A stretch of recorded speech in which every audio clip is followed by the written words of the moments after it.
আমার বাড়ির ছাদে কিছু লঙ্কা গাছের চারা লাগিয়েছি। সেই লঙ্কা গাছের চারা এখন আমি জল দেব। তোমরা দেখতে পাচ্ছ বাড়ির ছাদের উপরে আছি। হ্যাঁ, এই যে বস্তার মধ্যে লঙ্কার গাছগুলো, এই লঙ্কার গাছগুলোর মধ্যে এখন একটি জল দিতে হবে।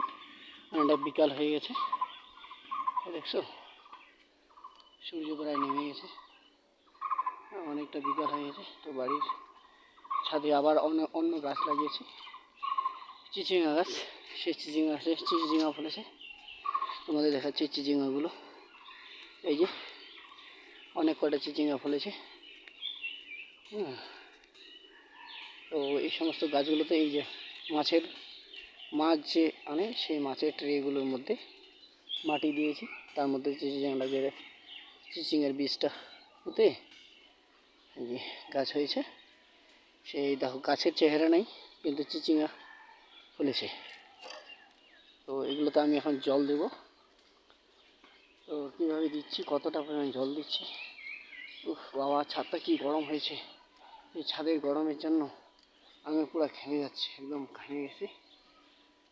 তো তবে একটা জিনিস সাবধান করে দিই, কেউ ছাদ যতই গরম হোক ভুল করে ছাদে কখনো জল দেবেন না।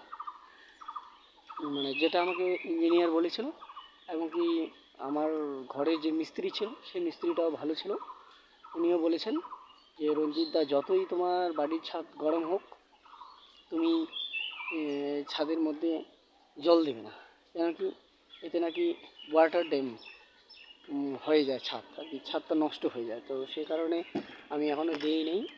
একটা ছাদ করেছি, একটা ছাদের ঘরে জানোই খুব কষ্ট হয় থাকতে, কিন্তু কী করা যায়, উপায় নেই। তো এক বালতি জল নিয়ে আসছি আমি, এই যে জলটা এখন দিই সব গাছে দিতে হবে, মোটামুটি যতটা পারবো হালকা করে দেবো বিকালবেলা করে, কারণ গাছে তো জল দিতেই হবে।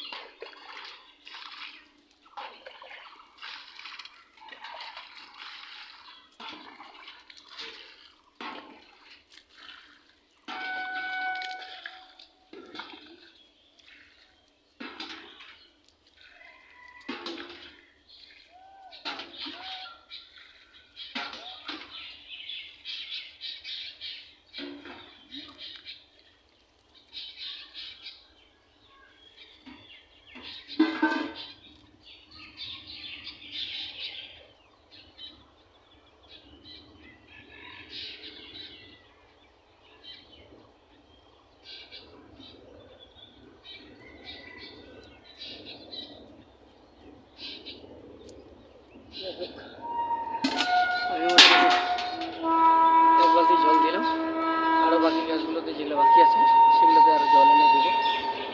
যাই হোক, আর পাশের জমিতে উনুন লাগাইছে, ঠিক আছে। ওই উনুনের ধোঁয়াটা দেখতে পাচ্ছেন, হয়তো আপনারা ভাববেন যে হঠাৎ করে আবার ওইদিকে ধোঁয়াটা কী করে বেরোবো। তো যাই হোক, পাশের জমিতে ওটা কিছু কী বলবো আর, মানে ঝাড় জঙ্গল ওগুলো কাটছে, কাটে শুকাইছে, এখন ওগুলোকে এক জায়গায় জমা করে উনান দিচ্ছে আর কি, সেই জন্য ধোঁয়াটা দেখতে পাচ্ছি। আবার এটা মনে করেন না যে কালকের এই যে এয়ার ক্রাইভটা হয়েছে সেটা ধোঁয়াটা। যাই হোক, দুঃখজনক ঘটনা, সেটা শুনে তো আমারও শরীর শিহরে গেছিলো কালকে যখন দুপুরের দিকে এই ঘটনাটা ঘটছিল। আপনারা হয়তো অলরেডি জেনে গেছেন। মানে আমি তো খুব খুব খারাপ পেয়েছি যে এরকম ধরনের দুঃখজনক ঘটনা আমাদের, মানে মৃত্যু মিছিলে ঘটনা আমাদের ভারতবর্ষের দিকে এত হয়ে যাচ্ছে না। গত কয়েক বছর ধরেই শুনতেছি খালি মৃত্যু মিছিলে ঘটনা, রেল অ্যাক্সিডেন্ট হচ্ছে, এয়ার ক্রাইভ হচ্ছে। আর আজকে আবার একটা নিউজ দেখলাম, সেনাবাহিনীর নাকি হেলিপ্যাড জরুরি অবতরণ করেছে, কোথায় যেন দেখলাম আর কি। যাই হোক, ঠিকঠাক বলতে পারছি না। তো খুব খারাপ লাগতেছে, কি করা যায়, যদি হয়ে যায় এগুলো তো করার তো কিছু নেই, যাদের করার কিছু আছে তাই করবে। যাই হোক, সেটা আমাদের সেটা দায়িত্ব নয়, সেটা যাদের দায়িত্ব তারা করবে। পুরো ঘেমে যাচ্ছে, পুরো গরম লাগছে, খুব তাড়াতাড়ি কাজটা সেরে আমাকে নিচে নামতে হবে। ঠিক আছে, চলো বাই, টাটা। পাশে থাকো, লাইক, কমেন্ট, শেয়ার, সাবস্ক্রাইব আমার ভিডিওগুলো করো। আমি যতটা পারবো ভালো ভালো ভিডিও দেওয়ার চেষ্টা করবো আপনাদের সামনে। অ্যাকচুয়ালি তো আমি কমেডি ভিডিও করতাম, আর কমেডি ভিডিওর কিছু ছেলেরা ছিল আমার সঙ্গে, কিন্তু কী করা যায়, ছেলেরা থাকছে না, আমাদের সঙ্গে থাকছে না, মানে অর্থাৎ আমার অ্যাকচুয়াল টাইমিংয়ের প্রবলেম। মানে ওরা বাড়িতে ফ্রি থাকে কিন্তু আমি ফ্রি থাকি না। আমি সকালবেলা উঠে বাড়িতে দোকানপাট করি, আমার সময়টা দুপুর সরি মানে 10টা থেকে 4টা পর্যন্ত স্কুলে যাই, স্কুল থেকে এসে তারপরে আবার দোকান করি। তো সেই কারণে আমি সেরকমভাবে সময় পাই না, সেই জন্য ছেলেগুলো আমার সঙ্গে নেই, ওরা ওদের মতো করে ভিডিও করছে। আর আমি ভাবছি আমার তো মানে বেশ ভালো লাগে, কার কেমন জানি না, এই ভিডিও করার বিষয়টা আমার খুব ভালো লাগে। সেই জন্য আমি আমার নিজের চিন্তা করে নিলাম যে আমার নিজস্ব অ্যাক্টিভিটিগুলো আমি তোমাদের সামনে দেবো, এবং কি আমি যতটা চেষ্টা করছি ভালো ভালো অ্যাক্টিভিটিগুলো তোমাদের সামনে দেবো।